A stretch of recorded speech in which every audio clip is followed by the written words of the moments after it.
Hi, I'm Dr. Gary Lopez. Your teachers have asked me to talk to you a little bit about the oceans. So I'm going to start with a question.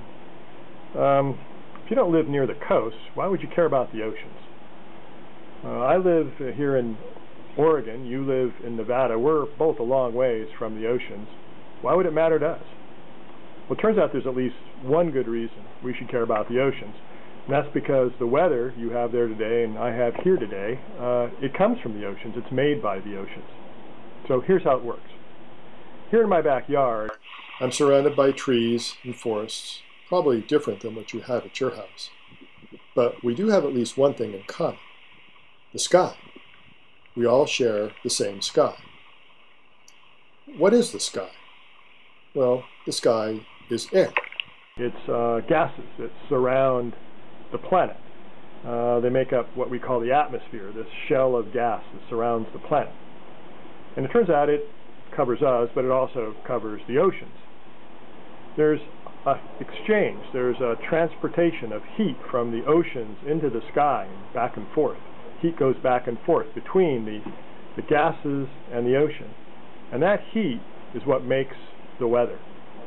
And then this atmosphere carries it all around the world. It carries it back to you in Nevada and to me here back in Oregon. That's where we get our weather. So one of the ways scientists monitor what's going on with the oceans is with satellites like this one. It's called Environmental Satellite, or Envisat for short. This is a big machine, 85 feet long, more than 8 tons. And it does a big job. Using sensitive instruments, we can keep an eye on changes in the ocean, including global temperature.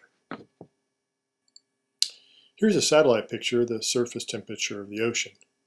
These are not the real colors of the water, of course. These colors are added to help us see or visualize the temperature differences across the globe.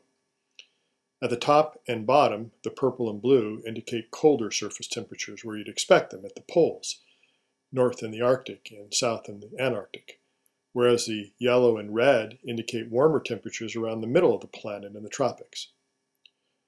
The ocean temperature is important because it directly affects the weather and tells us about the climate of the Earth. Satellite imaging technology is very powerful, very useful. A terrific tool for monitoring and predicting changes in the atmosphere and the weather and the climate of the Earth. Before we had it, it's really difficult to piece together a complete picture of what was going on across the planet. So, now another question for you. Using satellite imaging technology, to be able to make pictures like this, how would you use it to understand weather or the climate of the planet, of Earth? What questions would you ask? And how would you find the answers?